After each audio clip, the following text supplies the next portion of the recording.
피셀 리트 문제 풀면 틀리기 쉬운 유형이 있어요. 추가해야 할 전제만 혹은 필요한 전제만 보기에서 있는 대로 모두 고른 것은 문제 유형인데요. 어떤 건지 구체적으로 살펴보죠. 자, 먼저 첫 번째 그리고 두 번째는 전부 수능에 나왔던 것들을 제가 기호로 나타낸 것에 불과합니다. 전제가 A고 결론이 B예요. 이때의 생략된 전제 뭐죠? A랑 B를 연결짓는 게 필요하니까 생략된 전제는 A 화살표 B가 됩니다. A 화살표 B라는 전제가 이 논증에 필요하다, 추가해야 된다 라고 말할 수도 있죠. 이런 논증의 가장 대표적인 예는 나는 생각한다 고로 결론 뭐예요? 나는 존재한다. 여기에 생략된 전제가 뭐죠? 생각하는 것은 존재할 수밖에 없다 라는 전제가 생략되어 있죠. 이건 뭐 상식적으로 누구나 쉽게 알 수 있는 거예요. 두 번째 것도 마찬가지예요. A면 B라 그랬는데 결론에서 A면 C라고 해요. 생략된 전제 뭐죠?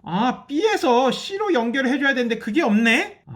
B 화살표 C가 생략된 전제구나. 이 논증에 추가해야 할 전제구나. 필요한 전제구나 라고 판단을 할 수가 있어요. 여기까지는 수능이나 피셋이나 리트나 다 비슷비슷해요. 정답에서 요거 찾으면 돼요. 물론 요즘 수능을 보면은 전제 찾으라는 문제가 독립적으로 나오진 않죠. 보통은 내용일치류 문항의 선지로 등장해요. 윗글로부터 알 수 있는 것은 윗글의 내용과 일치하는 것은 그런 식의 발문의 선지를 보면은 지문이 생략된 전제가 들어가 있는 경우가 있어요. 당연히 적절한 선지가 되죠. 자, 그렇다면 문제는 어디서 발생하느냐? 바로 3번과 같은 유형이에요. A면 B라 그랬고 A가 실제로 참이야. 그러면 이 둘로부터 어떤 게 도출되죠? B가 참이다 라는 것이 도출이 되죠. 그러고 나서 보니까 B와 C를 연결해 주는 게 없어요.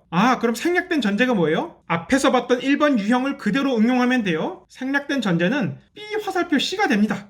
B에서 C로 탁 연결해주는 이러한 전제가 들어가면 결론이 타당하게 도출돼요. 여기까지 따라오는 거 어렵지 않죠? 제가 논리 퀴즈 매뉴얼에서는 11가지 유형을 정리해놨어요. 11가지라니까 너무 많게 느껴지겠지만 그 목록은 외우는 게 아니에요. 어차피 외울 수도 없고요. 어쨌든 시험 치기 전에 내가 한번 그런 걸 음미해 두고 시험장에 가면 똑같은 생각을 전개하더라도 조금 더 빨리 전개될 테니까 연습해보라는 의미에서 11가지로 나눠본 거지, 지금처럼 그냥 하나하나 생각을 하면 누구나 할 수 있는 것들이에요. 문제는 3번 유형과 같은 문제의 보기에 기억 B, 니은 B, 화살표 C 이렇게 제시될 때가 있어요. 자, 추가해야 될 전제, 필요한 전제 뭐죠? 일단 니은은 확실하죠. 니은은 있어야 돼. 요거 없으면 결론이 도출되지 않아요. 문제는 기억에 해당하는 겁니다. 지문에 제시된 두 개의 전제로부터 B가 도출되긴 하는데 지문에 명시되어 있진 않죠. 이러한 경우에 B가 추가되면 결론이 도출되는데 어떤 문제가 생겨요? 그렇진 않아요. 결론 도출되는데 아무런 문제가 없어요. 그런데 발문을 다시 볼게요. 지문에서 도출되는 전제 B는 추가해야만 하는 전제인가요? 없으면 안 되는, 반드시 있어야 되는 필요한 전제인가요? 라는 질문을 던져보면 그렇진 않아요. 추가해야 될 전제만, 필요한 전제만 고르라 그랬다면 기억은 추가해도 상관은 없으나 필요하지가 않아. 지문에서 자체 공급이 돼. 따라서 이 문항에서 적절한 것은 니은 하나밖에 없습니다. 기억이란 전제가 틀렸다라는 게 아니라 말 그대로 필요하지 않기 때문에 정답에서 제외된다. 이게 포인트입니다. 이 두 문제 반드시 풀어보세요. 특히 이 문항은 논리 퀴즈 매뉴얼에서도 제가 다뤘고 이에 대한 설명을 짧게 해둔 게 있어요. 깊게 음미하면서 이 문제도 풀어보길 바랍니다.